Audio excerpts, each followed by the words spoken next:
A vontade de jovens de mudar as injustiças que sofrem nos países em que vivem faz parte da dinâmica histórica mundial. No ano de 1989, jovens chineses viraram notícia com protestos que duraram mais de 2 meses. O Desvendando a História de hoje vai falar sobre o desfecho trágico das manifestações que ficaram conhecidas como o Massacre da Praça da Paz Celestial. No dia 4 de junho, completam-se 26 anos do episódio. Mas de onde surgiu essa vontade de mudança? O contexto social da época foi de grande importância para desencadear o movimento. É importante a gente acrescentar, para além da questão chinesa, um contexto externo que era um contexto de demanda por democracia. Esse ano de 1989 é o ano da queda do Muro de Berlim, é o ano do fim do socialismo real, das experiências, desenvolvidas na União Soviética. Então você tem um contexto externo que é um contexto de demanda e de valor da democracia, que pede a democracia.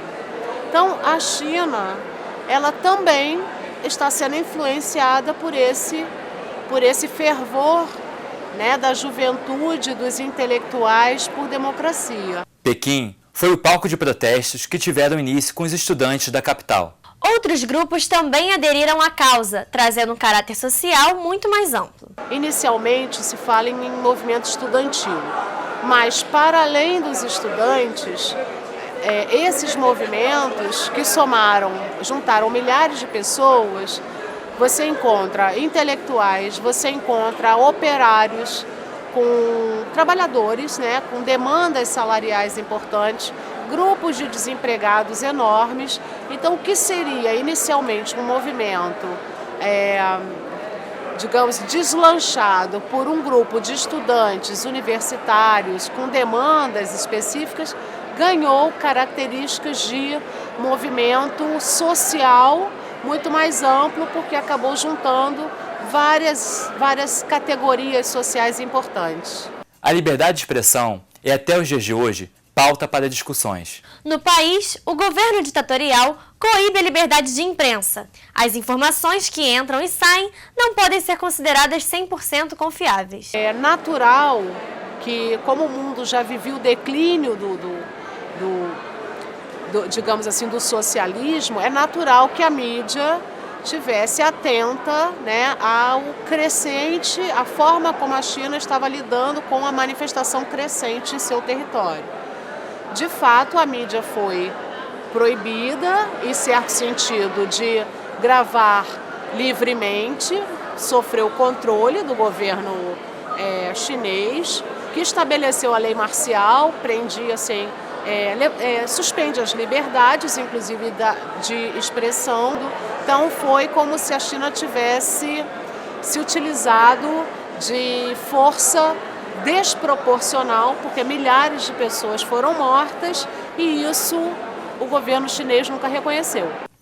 O governo comunista chinês decide então acabar com os protestos no país. Então o governo chinês de partido único, Partido Comunista, se viu desafiado ao perceber que milhares de pessoas passavam a pedir mais liberdade, menos corrupção, menos nepotismo. Então a decisão por colocar as forças no caso armadas, na rua, acabou sendo, a decisão escolhida pelo governo por receio de ver também o seu governo esfacelado, como o restante do mundo socialista estava se esfacelando.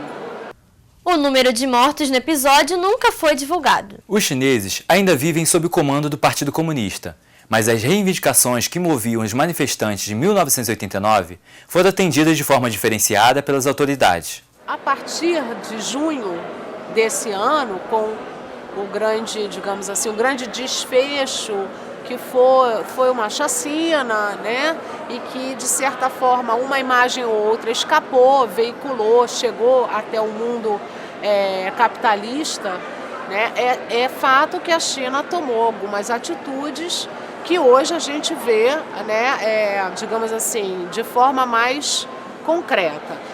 Passa a abrir os mercados, passa a dar certa liberdade, né, passa a respeitar de alguma forma as demais camadas sociais, mas nada disso se aproxima do ideal que se tem, né, para o entendimento de uma democracia.